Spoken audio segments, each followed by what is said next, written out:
You're listening to Permission To, the podcast where we dive into the science and soul of owning your worthiness as a perfectly imperfect human being. I'm your host, Sam Dew, psychotherapist, positive psychology coach, mama to a beautiful 5-year-old Amelie, and passionate advocate for living an inspired life. My aim is to show you that you have full permission to own your worthiness so that you can embrace your true nature and begin walking boldly toward your dreams. Let's dive in. Hello everyone, it's been a while, so welcome back to Permission To. I am sitting in my office today recording this episode feeling like a deep exhale because Friday was the last day of school and yesterday was like our last big day of like school and sporting commitment. So today I just woke up and I was like, oh, I feel so good because I've got all of those like and don't get me wrong, like a lot of these events were really beautiful, really social, but sometimes they can feel like a lot, especially when you have a lot of them on one day. So it's kind of fitting that today I'm going to be talking to you about saying no and why it's probably easier than you think, but also the reason that you find saying no hard might be different to what you think it is. So so we're going to be sharing that today, but I thought I'd just share a little bit. So yesterday was Frankie's second birthday, and early December is a really hard time of the year to have a birthday. It's funny, I was so nervous about Frankie being born before Christmas, like too close to Christmas, but as a mum of school age children, the first week of December is actually like even harder. Like I feel like mid-December, third week of December might actually be easier. Anyway, so yesterday we had Amelie's gymnastics performance. We had Frankie's second birthday, and we also had Amelie's most beautiful teacher has retired after she's been Amelie's teacher for 2 years, and she's been a Montessori teacher for so long. And so that yesterday was an example where actually I didn't want to say no to any of those events. Like they were all really important to me. We could have changed Frankie's birthday party, but we didn't this year for a couple of reasons. We didn't really celebrate her birthday last year because she had gastro, so we went out and we had this really beautiful birthday for her. But I think at this time of the year, probably so many people can relate to like when you have lots of good things, like beautiful people that you love, really meaningful events, but when you have too much on at the same time, it can just be overwhelming and you can end up not enjoying any of it. So yesterday, because I was so prepared, so organized, and I knew what was coming, I managed to enjoy all 3 events. Definitely felt way more rushed than, I would normally like. I probably like to do like 3 events a fortnight, not 3 events in one day. But that was like, I really chose to say yes to all of those events, and some of it was out of our control. But there are other things in life that I could be saying no to, and for anyone listening to this episode that you could maybe be saying no to. And I find a lot of my clients come to me and they're like, Sam, I don't know how to say no. And they think that they want me to teach them communication skills around saying no. And that is something that I do. Like we've had lessons on saying no in Permission Granted in the Happy Biz Mama project. It's definitely something I can support people with. But to be completely honest, like saying no, I could just give you like a couple of scripts of like how to say no and get you to practice that, like sometimes visualizing it. So that you're changing your neural pathways. There's a whole podcast episode you can listen to about that. I'll put it in the show notes. But the reality is I don't think that is really what most women and maybe what you who are listening to actually need. I think that it's fairly easy to learn how to say no. What actually most women I support need is what's underneath the no. So, for example, it might be learning to be okay with the discomfort that we often experience when we say no. So saying no, you could say, no, thank you, I'm not available.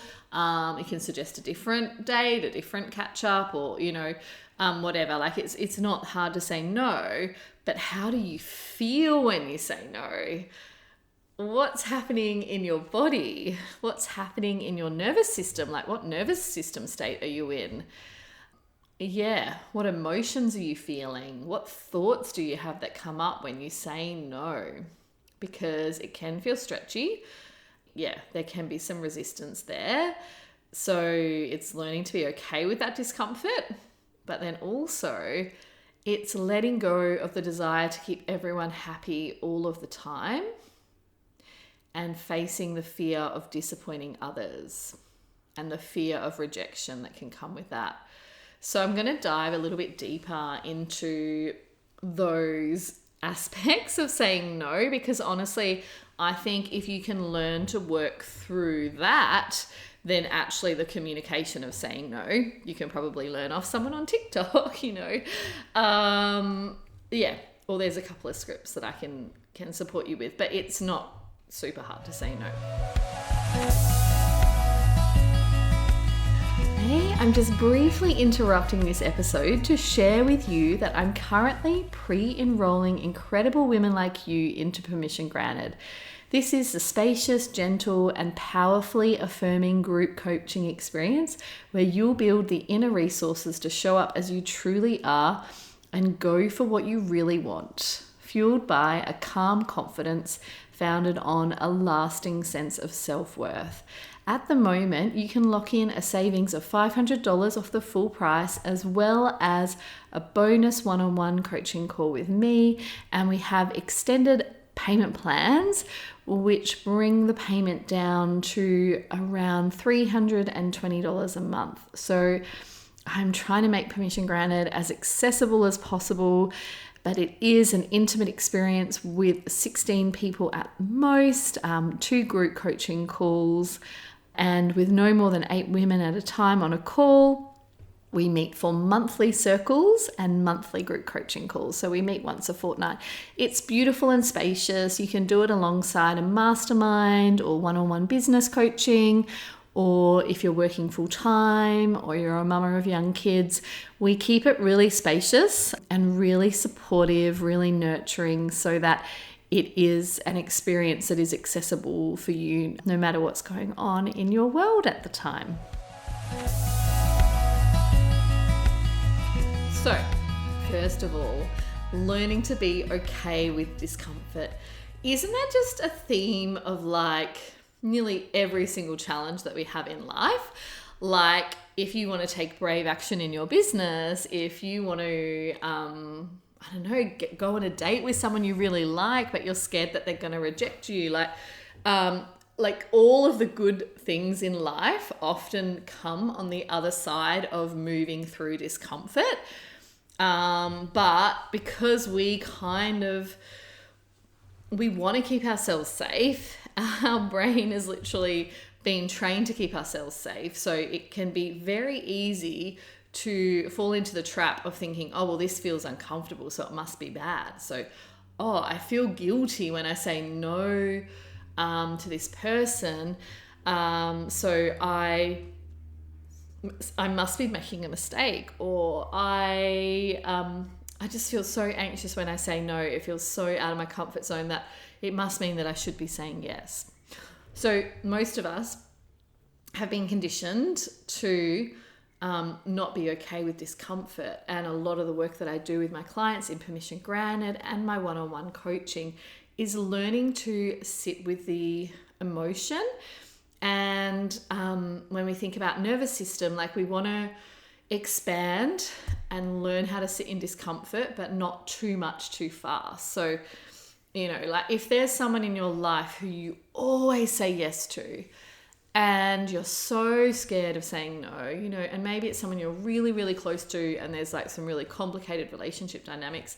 If you just go and say this massive no to something that's like gonna really blow up everything in your life and in their life, that might be like, oh, okay, you might think, oh yeah, I should just rip the Band-Aid off and do that first.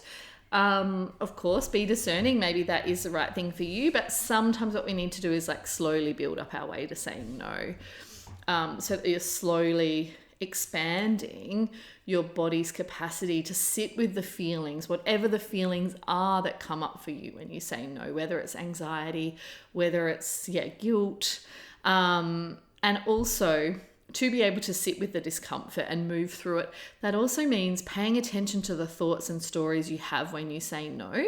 So you could get out pen and paper, think about a time, like something you want to say no to, and then just write down all the thoughts and the stories that you have about what's going to happen when you say no. What does it mean about me as a person if I say no? What's that person going to think about me if I say no? And then, go through and rewrite those stories. Because, a big part of the discomfort is going to be fueled by the stories that you have. The other part of saying no is learning to let go of the desire to keep everyone happy and face the fear of disappointing others. And this is more conditioning, especially as women. Like if you're a woman and you have grown up in kind of mainstream society, then you have literally been conditioned and taught that as a woman, you should put others first, that your needs aren't important, that you should say yes, that you should keep everybody happy, that it's your job to please others. And this gets conditioned, from the day where we're born, really. And if you think about schooling, you be the good girl, that girls don't disrupt the classroom, they sit still, they're well behaved, like I've heard stories of my friends' daughters at school, like asking to go to the toilet and being refused, and then like having accidents because the teacher wouldn't let them go to the toilet. And so imagine the conditioning that's happening there. Like, you need to be good. You should be quiet. Don't disrupt, even if you're aware of a need, push it down. And you never say no, right, at school to the teacher, so all this conditioning that we have grown up with is there, and it can make us feel incredibly bad about ourselves, incredibly guilty, incredibly anxious about keeping other people happy, about being the good girl, being the people pleaser, and sometimes even hypervigilant to is that person okay? Are they happy with me, or are they upset with me? And misunderstanding, like maybe imagining that someone's upset with you when actually it's just that they're having a bad day. So if you can relate to any of that, just know that that's very normal in my experience for women, because we have been conditioned to really prioritize others instead of ourselves. And so part of this process is you giving yourself permission to go back to that. I'm going to prioritize myself right now. I am going to accept that saying no to this person may make them feel disappointed in me, but also like my needs are important too, and like saying no isn't about like not caring about other people or, being mean or being unkind. It's about being really honest with your boundaries. And I love Brené Brown's quote. I'm sure I'm going to misquote it, but she says something like, it's clear is kind. Like when you say yes to someone because you want to please them and you don't want to disappoint them, but then you show up and you're like, oh, I really don't want to be here. That person can pick up on that, or you say yes and then you're so stressed and overwhelmed that you're meant to be helping this person, but actually it wasn't helpful. Then that isn't supportive or helpful. So I really like that concept of being clear is kind. Like saying no is actually really being honest about your boundaries and being clear. So I like to think about that. I like to think about the fact that it's not actually possible to keep everyone happy all of the time. And that is part of that other person's work as well, to learn to sit with the discomfort when someone says no to them. And just remembering that a true friend isn't going to reject you when you're honest about where you're at. Like, I can think of a recent example. A beautiful friend of mine who sometimes listens to the podcast, so hey, if you're listening, she invited me to do this series of 4 weeks of dance classes. And then I got really sick with quite a nasty flu, and I think I had to cancel 2 of them. Like, one of them, I was kind of getting better, but I had this sinus infection and I was just in a lot of pain and really uncomfortable. Like, I wasn't worried. I wasn't contagious. I wasn't sick, but I was really uncomfortable. And there was a part of me that's like, I don't want to disappoint her. And also there was a part of me that really wanted to go.